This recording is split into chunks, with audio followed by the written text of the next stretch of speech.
시작이 된 것이니 그것이 영생의 복이라. 그렇기 때문에 죽어서 예수님 재림할 때 이루어지는 것이 아니라 벌써 지금 시작되었다는 사실. 할렐루야. 그래서 주님께서는 바울을 통하였어요, 하나님의 집에는 금그릇도 있고 은그릇도 있고 나무그릇도 있고 질그릇도 있다. 그러나 누가 쓰임받으냐? 깨끗게 된 것이 쓰임받는다고요. 여러분 보십시오. 가정에 제일 안 쓰는 그릇이 어떤 그릇입니까? 제일 안 쓰는 그릇. 예? 속에 들어있는 걸 안 쓴다고요? 아이고, 이게 웬일입니까? 제일 안 쓰는 그릇은 제일 비싸고 제일 귀해서 포장에 잘 해가지고 선반에 딱 올려놓은 거, 그거 특별한 날이 아니면 쓰질 않아요. 그러나 우리가 밥 먹는 건 어떻습니까? 그것은 부담 없는 것 갖다 쓰는 거예요. 주님께서는요, 누구를 쓰시겠느냐는 거예요. 금이라고도 쓰고 흙이라고 안 쓰겠느냐? 흙이라도 깨끗하면 쓰겠다는 것이에요. 그런데 우리 주님께서요, 이렇게 낮고 낮은 땅에 내려오시면서 우리에게 내가 섬김을 받으려 옴이 아니라 내가 섬기기 위해서 왔다 라고 말씀하셨고, 우리에게 너희가 으뜸이 되고자 하는 자는 너희가 섬기는 자가 되어 높고자 하는 자는 낮아져야 된다라고 말씀합니다. 역설적으로 하신 것이죠. 그런데 우리 주님께서는요, 우리가 하나님 앞에서 이 영광스러운 보물 중에 보물이고 이 세상 그 무엇과도 바꿀 수 없는 예수님이라는 보물을 내가 가지고 있는데, 이것을 주님께서는요, 이 해달의 가죽과 같은 이 겸손의 옷으로 덮기를 원하고 계세요. 온갖 비바람을 다 만지며 먼지로 뒤집어 쓰고 말이죠, 상처가 나고, 그런 속에서도 철저히 은혜를 지킬 수 있는, 진리를 지킬 수 있는, 예수 그리스도의 그 사랑을 보호할 수 있는 그러한 해달의 겸손한 가죽을 뒤집어 쓰고 주님의 교회를 섬기기를 원하는 것입니다. 연말말 되면 교회에서는 난리가 납니다. 일꾼을 누구를 시켜야 되느냐 하면서 이리저리 사람을 찾으러 다니고, 숫자가 많은 교회, 몇천 명, 몇만 명 되는 교회는 일꾼이 그냥 가득 차가지고 뭐 이제 우리는 걱정 없다 그럴 것 같죠. 그런데 다 물어봐도 일꾼이 없다는 거예요. 아니, 숫자가 몇천 명, 몇만 명인데 왜 일꾼이 없냐고. 많지. 그런데도 늘 부족함을 느끼다는 거예요. 그리고 일반적으로 교회에서 가장 일꾼이 넘쳐난 곳은 바로 우리 성가대 자리예요. 근데 우리 교회는 너무나 겸손해서 성가대가 차고 넘치는 것이 없어. 지원을 잘 안 해. 그런데 일반적 교회에서는요, 성가대 제일 지원을 많이 해요. 그리고 지원을 안 하는 부서가 어디냐? 그러면 그건 중고등부 교사 자리예요. 어린이부 유치부는 그래도 있어. 근데 중고등부는 가르치기도 힘들고 전문성도 있어야 되고 가르쳐봐야 별로 말이죠. 애들이 그렇게 따라주지 않고요, 자기들끼리 그냥 또래 문화를 형성하고 그렇게 해서 늘 간격을 만드니까 재미가 없는 거예요. 그리고 또 사람을 모으기가 힘든 것이 어디냐? 그것이 바로 주방입니다. 청소하는 것입니다. 주차장에서 관리하는 것입니다.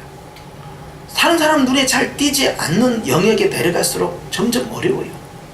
그런데 주님께서는요, 교회 공동체 안에서 중요한 것은 해달의 가죽을 뒤집어 쓴 자가 가장 보배로운 것을 품고 있다는 사실이에요. 그렇게 될 수 있는 대로 남들이 안 가는 곳을 가야 되고, 남들이 싫어하는 곳을 가야 되고, 남들이 하기 싫은 것을 내가 자청해야 되고, 그 일을 통해서 하나님 앞에서 더욱더 귀한 보물들을 채워가는 역사가 있어야 됩니다. 알아주지 않는 자리, 담임 목사님이 별로 인정해주지 않는 자리, 주목할 수 없는 자리, 그런 자리가 무엇인가를 찾아갈 수 있는 지혜가 있어야 돼요. 왜냐하면 하나님은 보고 계시기 때문에. 할렐루야. 아니, 내가 우리 찬양대 좀 지원 많이 하라고 하는데 우리 성도 너무 겸손을 옷을 딱 입어가지고 여기 말고 다른 데 찾겠습니다. 아마 그래서 지금까지도 지원을 안 하는 것 같은데, 여러분 존말할 때 지원하시고 여기서부터 치워가야 돼. 할렐루야. 그런데 주님께서는 바울을 통하여 우리에게 가르쳐 주신 거 있습니다. 너희가 금이나 보석이나 진주나 귀걸이나 목걸이나 예쁘게 머리 모양을 만드는 것으로 자신을 단장하지 말고 염치와 정절로 주님 앞에서 단장을 해야 한다. 즉 성도는요, 내면이 중요한 겁니다. 옛날에는요, 교회를 크게 짓고 교회 인테리어를 잘하고 시설을 갖춰놓으면요 인기가 있었어요. 그렇게 해서 전도자가 전도하는 것이 아니라 교회 건물이 전도한다 소문이 난 거예요. 그것이 바로 80년대 90년대까지 먹혀 들어갔어요. 그러나 요즘은 말이죠, 가는 곳마다 교회가 경매로 막 나오는 거예요. 이 수도권에 얼마나 많은 교회가 경매로 나온지 몰라요. 이제는 건물이 전도하는 시대가 아니다 이 말이에요. 우리가 정말 자랑할 것은 우리 교회가 이렇게 멋지다, 이렇게 아름답다, 인테리어가 이렇게 잘 됐다, 우리 교회는 이런 시스템이 있다, 그것이 아니라 그 교회를 구성하고 있는 걸어다니는 교회인 성도 한 사람 한 사람이 얼마나 인격적이고 옛날과 다르게 어떻게 변화가 일어났는지, 어떻게 그 사람이 다른 사람과 다른 삶을 살고 있는지, 이러한 것들이 결국 그 교회의 진가를 드러내는 것입니다. 그렇기 때문에 주님께서는 무엇보다도 겸손의 옷을 입고 주의 복음을 들고 나가기를 원하는 것이기 때문에 보배로우신 예수님을 이제는 언약궤가 아닌 내 마음 가운데 모시는 것이에요. 그리고 나는 해달의 가죽과 같이 그것을 감싸 품고 가는 것이고, 내 인생이 해달의 가죽과 같은 인생이든 내가 하는 사역이 해달의 가죽과 같은 사역이든 상관이 없습니다. 왜? 하나님께서는 내가 낮아지면 낮아질수록 더 귀한 것을 채워가기 때문에 그러한 것입니다. 여러분, 주님께서는 오늘도 주님의 전을 이루어갈 해달의 가죽을 구하고 있습니다. 주님은 우리의 마음의 성전을 더 아름답게 덮을 수 있는, 이름 없이 빛도 없이 말 없이 그 일에 순종할 수 있는 영적 해달의 가죽으로 내 자신을 덮기를 원하고 계십니다. 우리는 이 마음의 지성소를 무엇으로 채워가야 할 것이냐 하는 거예요. 우리가 움직일 때, 교회 안에 있을 때만 아름다운 것이 아니라 우리가 교회 바깥으로 이동할 때, 장막이 이동할 때, 성전이 이동할 때, 움직이는 교회가 됐을 때, 우리가 갈 때 세상적인 것 자랑하고 내 스펙을 자랑하는 게 아닙니다. 바울은 이 모든 것들을 내가 배설물처럼 다 버리겠다 했고, 내가 자랑할 것은 오직 예수님밖에 없다 했기 때문에 우리가 걸어 나아갈 때 움직이는 장막, 움직이는 교회로서 우리는 주님 앞에 겸손의 해달의 가죽을 짊어매고 그 안에 보배로우신 예수님을 가지고 움직이는 것이고, 나의 변화된 삶을 통하여서 하나님의 거룩함을 드러내는 것입니다.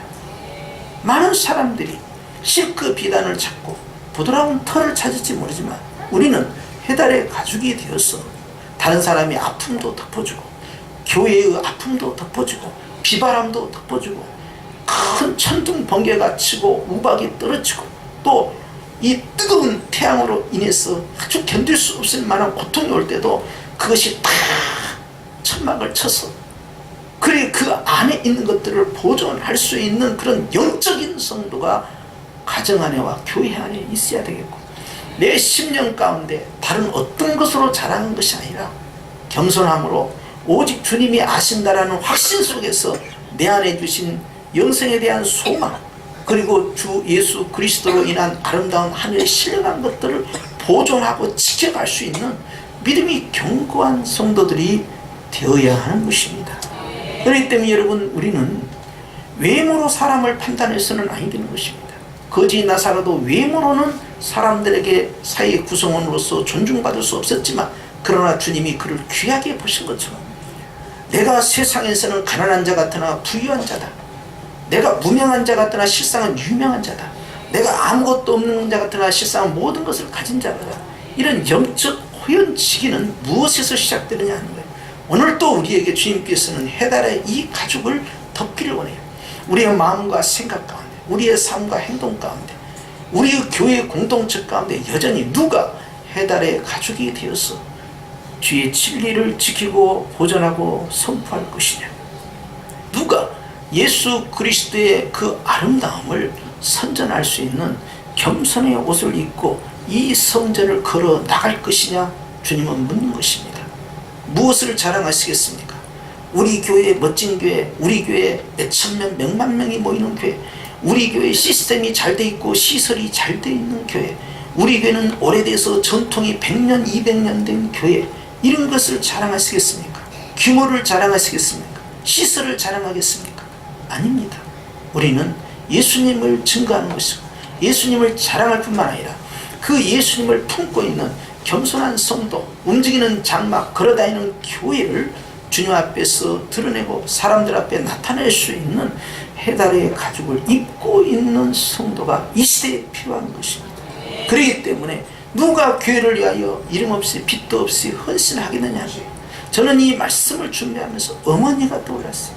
어머니의 그 주름진 얼굴, 그 거친 손을 만지고 있을 때 이제는 손가락조차도 휘어버렸더라고요. 그런데 그 어머니의 손이 그 어느 손보다도 가장 아름답고 그 주름진 얼굴, 이제는 거죽만 남았지만 이제는 화장품도 먹히지 않지만 그러나 그 어머니 얼굴이 가장 곱더라 하는 것입니다.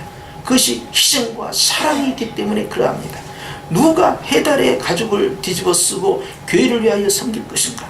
누가 해달의 가죽을 나의 삶 가운데, 인생 가운데, 10년 가운데 덮어서 예수님의 향기를 나타낼 것이냐 하는 오늘 말씀이에요. 성령께서 우리에게 주시는 이 말씀은요, 교회가 교회되게 하는 원리를 의미하는 것이니 이 시대 예수님께서 친히 해달의 가죽을 뒤집어 쓰고 이 땅에 오셔서 그렇게 낮고 낮은 자리에서 십자가에 죽기까지 복종하셨는데 우리는 주님 앞에서 어떻게 해야 되겠느냐 하는 거예요. 교회는 어떠한 교회를 만들어가야 되느냐 하는 것이고 성도들은 어떤 모습의 공동체를 형성해 갈 거냐 하는 거예요. 칭찬받지 못하고 주목받지 못하고 사람들 앞에서 인정받지 못한 그러한 환경 속에서도 끝까지 주님에 대한 사랑의 해달의 가죽을 뒤집어 쓰고 말없이 이름도 없이 빚도 없이 섬길 수 있겠느냐 하는 거예요. 그리스도의 복음으로 무장되어서 주님과 함께 나아가는 그러한 걸어다니는 장막이 될 수 있겠느냐 하는 거예요. 오늘 주님께서는 바로 우리에게 말씀하십니다. 따라하십시다. 내가 해달의 가죽입니다.